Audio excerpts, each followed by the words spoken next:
Semoga yang subscribe diberikan rezeki melimpah dari jalan tak terduga. Dan yang like komen, dimudahkan jalannya menuju surga di hari akhir nanti. Siapa yang tak mendengar nama Qorun? Dia adalah seorang sosok kaya raya di zaman Nabi Musa yang namanya melegenda hingga sekarang. Kisahnya diabadikan dalam Al-Quran, bahkan menjadi peribahasa atau ungkapan di masyarakat guna menggambarkan seseorang yang mirip dengan tabiatnya atau menisbatkan harta yang ditemukan terpendam dalam tanah sebagai harta Qorun. Qorun adalah miliarder kaya raya yang hidup sejaman dengan Nabi Musa. Saking kaya rayanya, Qorun setiap kali keluar dari rumahnya, ia didampingi dengan 300 pelayan laki-laki dan 300 pelayan perempuan. Qorun juga dikawal oleh 4.000 pengawal yang diiringi 4.000 binatang ternak ditambah 60 ekor unta yang khusus membawa kunci-kunci gudang penyimpanan harta kekayaannya itu. Itu dilakukan semata-mata sebagai bentuk kesombongan bahwa dialah manusia paling kaya, paling terhormat, dan memiliki pengikut setia. Ia merasa lebih mulia dibandingkan Nabi Musa alaihissalam. Orang-orang tentu saja akan penasaran seberapa banyak harta kekayaan Qorun jika pengawal dan pembawa kunci gudang kekayaannya sebanyak itu. Lalu berapa banyakkah harta yang dimiliki Qorun yang disimpan di dalam gudangnya tersebut? Sebelum saya melanjutkan, dimohon untuk menonton video ini sampai selesai supaya tidak ada kesalahpahaman dalam memahami isi cerita, serta mohon bantu channel ini semakin berkembang dengan cara tekan subscribe dan silakan tinggalkan like serta komen positifnya. Semoga dukungan pemirsa Risalah Kehidupan bernilai pahala dan menjadi wasilah dimudahkannya segala urusan pemirsa sekalian. Pemirsa Risalah Kehidupan, di zaman sekarang banyak orang yang mengistilahkan rezeki yang tak terduga dengan istilah harta Qorun. Lalu dari manakah sumber harta kekayaan Qorun yang sangat luar biasa itu? Serta di manakah Qorun dan hartanya ditenggelamkan? Siapakah Qorun dan bagaimana kisahnya dengan Nabi Musa?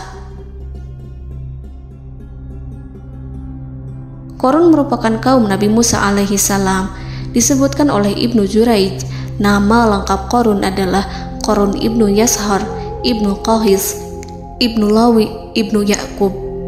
Ia merupakan putra paman atau sepupu Nabi Musa alaihissalam. Pasalnya, Nabi Musa alaihissalam sendiri adalah putra Imran, sedangkan Imran adalah putra Qahis. Dengan kata lain, Qorun masih satu kakek dengan Nabi Musa alaihissalam, yakni kakek Qahis. Ia adalah umat Nabi Musa yang taat. Tidak hanya memiliki banyak harta, Qorun juga termasuk orang yang cerdas dan berilmu. Ia menguasai ilmu duniawi dan ilmu ukhrawi, dan tercatat bahwa Qorun adalah ahli di bidang kimia. Dirinya tercatat sebagai ahli kitab Taurat setelah Nabi Musa. Kepandaian Qorun dalam ilmu agama membuat dirinya sering disebut dengan ilmu nawir, atau orang yang memberi cahaya dan penerangan. Suaranya terkenal merdu dalam membaca kitab Taurat.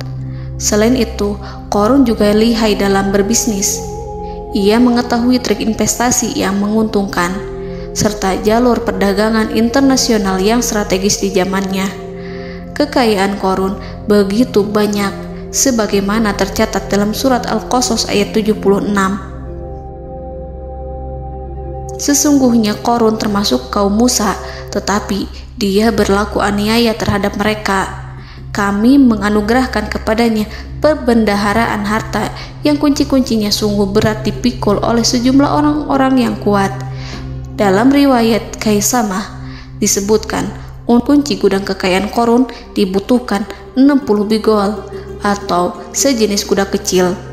Ukuran kuncinya sebesar jari, bahannya terbuat dari kulit, dan setiap kunci digunakan untuk satu gudang. Maka keluarlah Qorun kepada kaumnya dalam kemegahannya. Para ulama tafsir menjelaskan Qarun keluar dengan mewah diiringi dengan 300 gadis berbaju merah dan 4.000 kendaraan kuda. Tak heran, iring-iringan Qarun itu mengundang decak kagum mereka yang gandrung terhadap harta kekayaan. Sebagaimana yang terekam dalam ayat Al-Quran, moga-moga kiranya kita mempunyai seperti apa yang telah diberikan kepada Qarun. Sesungguhnya ia benar-benar mempunyai keberuntungan yang besar. Quran Surat Al-Qasas ayat 79. Namun tak sedikit kaumnya yang mengingatkan. Ingatlah ketika kaumnya berkata kepadanya, janganlah engkau terlalu bangga, sesungguhnya Allah tidak menyukai orang-orang yang terlalu membanggakan diri atau farihin. Ulama menafsirkan istilah farihin di sana juga berarti takabur, zolim, berbuat kerusakan, arogan, dan tak mau bersyukur terhadap nikmat. Qarun dikisahkan memiliki ribuan kuda yang berisikan emas dan perak. Bila keluar rumah, Qarun selalu berpakaian mewah dan dikawal 600 pelayan dan diiringi 4.000 ekor kuda serta 60 ekor unta yang membawa kunci-kunci gudang kekayaannya. Namun, sayangnya Qarun kemudian membangkang pada Nabi Musa dan menjadi pengikut setia Fir'aun. Mengenai dari mana asal-usul kekayaan Qarun, ada beberapa riwayat yang memberitahukan tentang asal-usul kekayaan Qarun. Sumber pertama menyebutkan bahwa jauh sebelum memiliki kekayaan, Qarun hanyalah seorang lelaki miskin yang tidak mampu menafkahi keluarganya. Anaknya sangat banyak.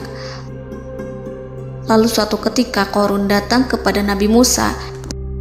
Ia meminta Nabi Musa alaihi salam untuk mendoakannya agar Allah memberikan harta benda yang banyak. Qarun juga meminta Nabi Musa mengajarinya ilmu kimia dan ilmu-ilmu kehidupan lainnya. Qarun dikenal sebagai orang yang soleh dan mengikuti ajaran Ibrahim dengan baik, sehingga tanpa pikir panjang, Nabi Musa alaihi salam menyetujui permintaannya. Allah Subhanahu wa ta'ala mengabulkan doa Nabi Musa. Qarun diberikan kecerdasan luar biasa dan menguasai ilmu yang telah diajarkan kepadanya. Qarun menguasai teori dan praktik pembuatan emas permata dan beragam perhiasan mewah lainnya. Ia juga pakar dalam ilmu arsitektur, rancangan bangunan, penataan kota, dan lain sebagainya. Tidak lama setelah itu, hidupnya berubah. Qarun pun hidup dengan bergelimbang harta. Ribuan gudang yang dimilikinya penuh dengan emas dan perak. Namun, sayangnya, keberuntungan yang didapatkannya membuatnya gelap mata. Qarun mulai hidup dengan penuh pamer, keangkuhan, dan penuh kesombongan. Kekayaan yang diberikan Allah Subhanahu wa ta'ala membuatnya lupa dengan Sang Maha Pemberi. Qarun merasa lebih terhormat dan mulia dibandingkan Nabi Musa. Ia pun akhirnya membelot dan durhaka pada Musa. Ia mengingkari janji-janjinya dulu dan beralih menjadi pengikut Fir'aun yang setia. Loyalitas Qarun terhadap Fir'aun membuatnya diangkat menjadi kepala mandor yang membawahi ribuan pekerja. Dikisahkan bahwa Qarun bersikap semena-mena terhadap para pekerja. Ia tega memotong upah mereka.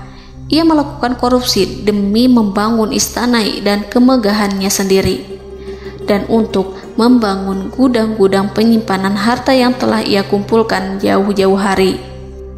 Ketika datang perintah zakat, Nabi Musa alaihi salam pergi menemui Qarun dan memerintahnya mengeluarkan zakat sebesar 1 dinar dari setiap 1000 dinar hartanya, 1 dirham dari setiap 1000 dirham, 1 kambing dari setiap 1000 kambing, dan seterusnya. Setelah Qarun menghitung seluruh hartanya, ternyata jumlah zakatnya sangat besar. Kekikirannya pun mulai menghalangi hatinya untuk mengeluarkan zakat. Qarun enggan membayar zakat ketika Nabi Musa alaihissalam menagih zakat yang diperintahkan oleh Allah untuk ditunaikan olehnya. Ketika Qarun dimintai zakat, ia langsung marah dan tidak memberikan sedikit pun kekayaannya. Dia berpikir bahwa harta kekayaan yang dimilikinya didapat dari hasil kerja dan usahanya, dan tidak ada kaitannya dengan siapapun, termasuk Allah Subhanahu wa Ta'ala. Janji Qarun untuk lebih taat beribadah dan membantu sesama jika diberi kekayaan oleh Allah dilupakannya. Dia mempergunakan kekayaannya tersebut dalam kesesatan, kezoliman, dan permusuhan, sehingga membuatnya menjadi sombong dan terlena. Orang-orang beriman pada masa itu sering menasihati Qarun untuk bersyukur atas nikmat yang telah Allah berikan, tetapi dia tidak mengindahkan nasihat tersebut. Dari sikapnya tersebut sudah jelas bahwa Qarun tidak membutuhkan nasihat kebenaran, bahkan merasa tidak takut dengan ancaman Allah. Sebab Qarun merasa sudah memiliki segalanya. Qarun merasa dirinya hebat dan pintar serta punya banyak pengikut setia, punya banyak pengawal dan merasa aman karena dekat dengan Raja Fir'aun. Qarun berkata, "Sesungguhnya aku mendapatkan harta ini karena ilmu yang ada padaku." Qarun sangat sombong. Ia merasa hartanya didapatkannya sendiri tanpa campur tangan dan kehendak Zat yang Maha Kaya, yakni Allah Subhanahu wa Ta'ala. Apakah Qarun lupa ataukah ia tidak tahu bahwa Allah telah membinasakan orang-orang sombong sebelumnya yang bahkan lebih kuat darinya, yang lebih kaya darinya, yang lebih banyak pengawalannya, lebih kokoh dan tak terkalahkan dibanding dirinya? Karena terdorong sifat kikir dan angkuh, maka Qarun membuat rencana untuk melakukan tipu daya agar dia terlepas dari kewajiban membayar zakat. Dia ingin menjatuhkan nama baik dan citra baik Nabi Musa. Kemudian dia mengumpulkan tokoh-tokoh konglomerat Bani Israel. Ia berkata kepada mereka, "Wahai saudara-saudaraku, terhadap apa yang diperintahkan Musa untuk membayar zakat, apakah kalian akan mematuhinya? Sekarang dia hendak mengambil harta yang ada di tangan kalian, maka pikirkanlah suatu cara untuk menghindari perintahnya." Para pembesar-pembesar yang dipanggil kemudian menjawab, "Wahai paduka Qarun, engkau lebih besar daripada kami. Kami akan melakukan apapun yang kau inginkan." Qarun berkata, "Datangkanlah kepadaku wanita cantik. Aku akan memberinya hadiah besar jika ia berhasil menggoda dan memfitnah Musa." Ketika wanita cantik yang diinginkannya datang, Qarun memberikan kepadanya uang muka sebagai jaminan. Ia akan membayarkan seluruh yang dijanjikannya ketika berhasil menjalankan misinya. Bukan hanya itu, Qarun pun berjanji akan menjadikan wanita ini sebagai istrinya. Keesokan harinya, Qarun mengumpulkan Bani Israel. Setelah itu, Qarun menghadap kepada Nabi Musa seraya berkata, "Orang-orang menanti kedatangan Anda, sampaikanlah saran dan nasihat kepada mereka." Nabi Musa kemudian keluar dari rumahnya. Ia mulai menyampaikan nasihat pada umatnya. Di antara nasihatnya, beliau berkata, "Barang siapa yang mencuri, aku akan memotong tangannya. Barang siapa yang memfitnah, aku akan mencambuknya sebanyak 70 kali. Barang siapa yang tidak mempunyai istri dan dia berbuat zina, maka aku akan mencambuknya sebanyak 70 kali. Adapun barang siapa yang memiliki istri dan ia berbuat zina, aku akan rajam dia sampai mati." Qarun kemudian berkata, "Apakah ini juga berlaku untuk Anda jika Anda sendiri yang berbuat zina? Apakah Anda akan menerima hukumannya?" Kemudian Nabi Musa menjawab, "Ya, meskipun saya sendiri yang melakukannya." Maka kemudian Qarun memanggil wanita yang telah dibayarnya. Wanita itu berdiri di depan Nabi Musa dan Bani Israel yang telah berkumpul,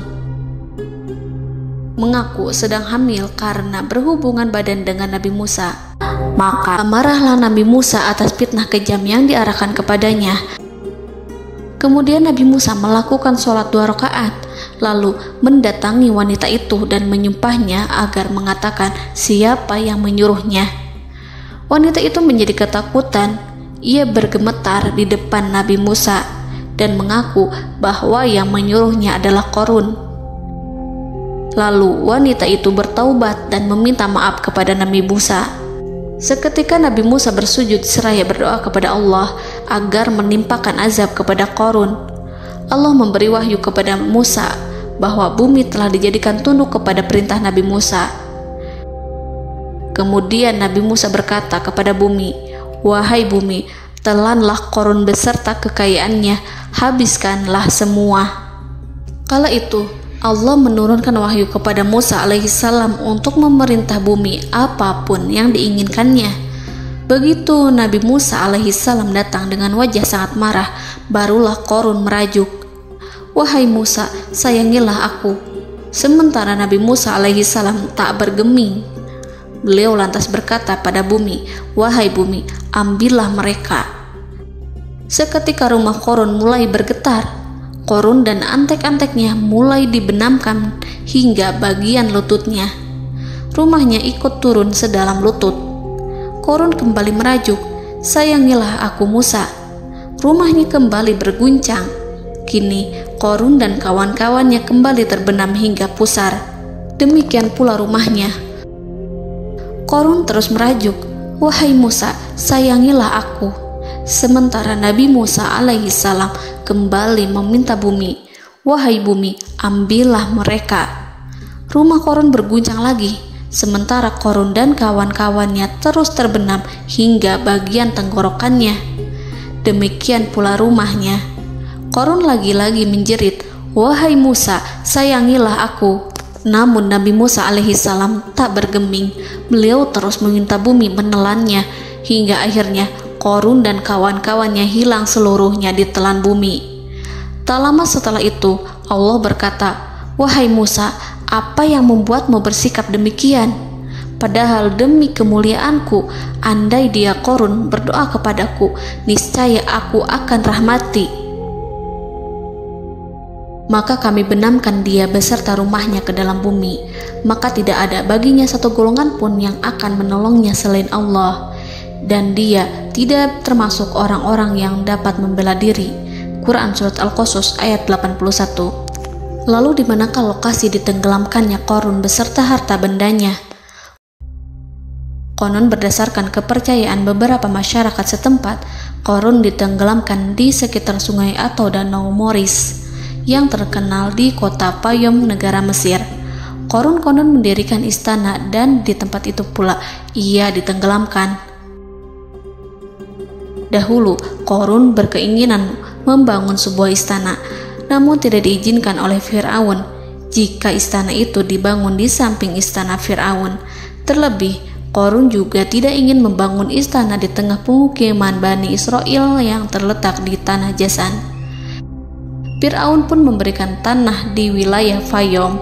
Kemudian di tepi sungai Payom inilah Qarun membangun istananya yang megah, dan di dalamnya ia membangun Al-Khunuj, gudang penyimpanan harta berisi emas dan perak. Salah satu bukti arkeologis yang dapat dijumpai di lokasi tersebut adalah runtuhan bangunan yang diduga sebagai tempat tinggal Qarun yang berjarak sekitar 2 km dari Danau Qarun. Menurut beberapa sumber, bangunan yang masih berdiri kokoh tersebut adalah benteng yang dibangun oleh Qarun. Namun ada juga yang mengatakan bahwa bangunan tersebut adalah tempat tinggalnya. Wallahu a'lam. Semoga kita semua dijadikan orang yang Allah mampukan menjadi orang kaya namun tidak seperti Qarun,